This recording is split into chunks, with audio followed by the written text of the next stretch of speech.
কামাখ্যা মন্দিরে লাখ লাখ ভক্ত সমাগম। নীলাচল পাহাড়ে জনসমুদ্র, দেখা গেল কুমারী পূজাও। নমস্কার, নববার্তা টুডের একটি সংবাদ নিয়ে সঙ্গে আছে আমি সুস্মিতা। অবশেষে দ্বার খুলল শক্তিপীঠ কামাখ্যার। দূর দূরান্ত থেকে লাখ লাখ ভক্তের ভিড়ে রীতিমতো জমে উঠেছে অম্বুবাচী মেলা। বুধবার অম্বুবাচী মেলার সমাপ্তি ঘটল। এদিন দেখা গেল কুমারী পূজাও। ছোট ছোট মেয়েদের দেবী রূপে পূজা করার প্রচলন সেই আদিকাল থেকেই চলে আসছে। আজ এই প্রথাগত দৃশ্য দেখা গেছে কামাখ্যা ধামে। মা কামাখ্যা অমৃত ভাণ্ডারা নিঃশুল্ক সেৱা শিবিৰ আমাৰ 22 তাৰিখৰ পৰা যেটো আৰম্ভণি হৈছিলে, আজি আমাৰ 26 তাৰিখ নন ষ্টপ 24 আৱাৰ্ছ আমি কাম কৰি আছো। ভক্তবিলাক আমি খাদ্য যোগান ধৰি আছো আৰু আমাৰ লগতে আমাৰ পূজা পেণ্ডালো আছে, যেটো 22 তাৰিখে আমাৰ আৰ্কিটেক্ট সন্তোষ বংকা আৰু ঋতু বংকা আমাৰ মুখ্য যজমান আছিলে আৰু আমাৰ পণ্ডিত মংনু ঝাৰ লগত এটা টিম আছে। সেইটো ধৰি আমি এইটো পূজা পাঠ আৰম্ভণি কৰি 22 তাৰিখে ভাণ্ডাৰাটো উদ্বোধন হৈছিলে।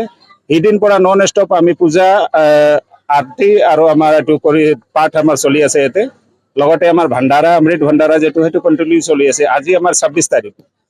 আপোনালোকে দেখা পাইছে যে আমাৰ 25 তাৰিখে সেই গোটেই ভাণ্ডাৰাটো বন্ধ হৈ গ'ল। আজি যেটো ভিৰ, এতিয়া মই জাষ্ট কামাখ্যা মন্দিৰৰ পৰা নামি আহিছো। আজি যেনেকুৱা ভিৰ আছে, আজি যদি আমাৰ এইটো ভাণ্ডাৰা বন্ধ আছে, তেতিয়া কাৰণে মানে ভক্তক বহুত দুখ হ'ব। কাৰণ কেইদিন আমাৰ 4 দিনটো গোটেই ভাণ্ডাৰাটো চলিছিলে। আজি যে বাহিৰৰ ৰাজ্যৰ পৰা যে মানুহ আহিছে, সেই ভাত ক'ত খাব? আমাৰ কামাখ্যা মন্দিৰ ওচৰতো কোনো হোটেলো নাই, মানে ভালকে হোটেলো নাই। সেইটো কাৰণে আমাৰ কমিটি যে আছে, আমাৰ প্ৰত্যেক বছৰে একদিন এক্সট্ৰাকে আমাৰ ভাণ্ডাৰা পাতে। কাৰণ আমাৰ যেটো বাহুৰাজাৰ পৰা যেটো ভক্ত আহে, সেইটো এতিয়াও লাইনত ৰৈ আছে।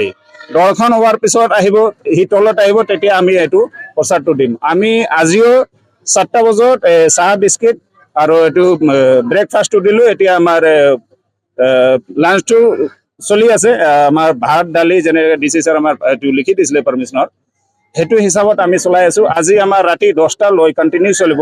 আজি আমাৰ বিশেষ এটা অনুষ্ঠান আছে। এতিয়া আমাৰ মন্দিৰ পথটো খুলিছে, আমাৰ পূজাটো চলি আছে। এতিয়া কুমাৰী কন্যা পূজন হ'ব। আমাৰ সন্তোষ বংকা ছাৰ কৈছে কি 251 তাতকৈ বেছিও হ'ব পাৰে, কাৰণ আমি গোটেই ৰাইজক মাতিছো। কালিও এলাউন্স কৰিছিলো কি আমাৰ লগত আমাৰ ভাণ্ডাৰা এৰিয়া যেটো, সেই এৰিয়াটো মই এলাউন্সো কৰিছিলো কি আপোনাৰ ঘৰত যদি ছোৱালী আছে 5 বছৰৰ ছোৱালী, আপুনি কালি আনিব, কাৰণ আমাৰ কুমাৰী পূজা হ'ব। তাৰপিছত লগতে আমাৰ ডাঙৰকে এটা বিশাল এইটো হৱন হ'ব। আমাৰ গোটেই মেম্বাৰ এক লগত বহিখিনি আমি এইটো হৱনটো কমপ্লিট কৰিম। এই আমাৰ লগতে আমাৰ প্ৰচাৰ ডিষ্ট্ৰিবিউচন চলি আছে, এইটো চলি থাকিব। তাৰ মাজতে আমাৰ এইটো কামটো পূজা হৱন আৰু এইটো কুমাৰী পূজনটো চলি থাকিব। আজি আগৰ পৰা আমি যিটো আমি কৰি আহি আছো, আজি লাষ্ট ডে আমাৰ মা কামাখ্যাৰ যিটো, আৰু বাকী যেনেকুৱা আমি এইবাৰ ভক্ত যিটো সমাগম পালো, বহুত ভাল লাগিছে। আৰু আমিও মানে কাম কৰি পেলাই সেৱা প্ৰদান কৰি পেলাই আমিও বহুত আনন্দিত হৈছো। কিহৰ কাৰণে কি আমি এনেকুৱা এইবাৰ মানে এটা ফূৰ্তি লাগিছে, য'ত মানে কি মানুহবিলাকে আহি আৰু ডিচিপ্লিন মেইনটেইনো কৰিছে। বহুত মানুহ জাবৰ চাবৰ ইফালে পেলোৱা নাই, বহুত ভাল লাগিছে। য'ত GMC য'ত আছে তাতে পেলাইছে। সেইকাৰণে আমি সুন্দৰভাৱে আমিও নিজাকে পৰিষ্কাৰ কৰি আমি ভাবিছো, পৰিষ্কাৰ কৰি যিমান হয় পাৰিছো তাতকে আমি ৰাখিছো। লগতে আমাৰ যিটো সেৱা আমি আগবঢ়াই আছো, ৰাজ্যৰ বাহিৰৰ পৰা অহা মানুহবিলাকে বহুত ভাল পাইছে আমাৰ এইখিনি যিটো আমি প্ৰসাদ যিটো আমি বনাইছো, বা মিস্ত্ৰীকেইটা যিটো খানা যিটো আয়োজন কৰিছে বা যিটো বনাইছে, যিটো খাইছে, বহু ৰাজ্যৰ পৰা আহি মানুহ মানে খাই পেলাই প্ৰসাদখন বহুত ভাল লাগিছে। আৰু বহুত জেগাই চৰ্চা কৰিছে আমি ইমান পাণ্ডালত খালো, কিন্তু গুৱাহাটী চাইনিজ কাবাৰী আঞ্জু যিটো আমি খালো, যিটো খাদ্য যিটো আমি গ্ৰহণ কৰিছো, সেই খাদ্যটো খাই পেলাই বহুত ভাল লাগিছে।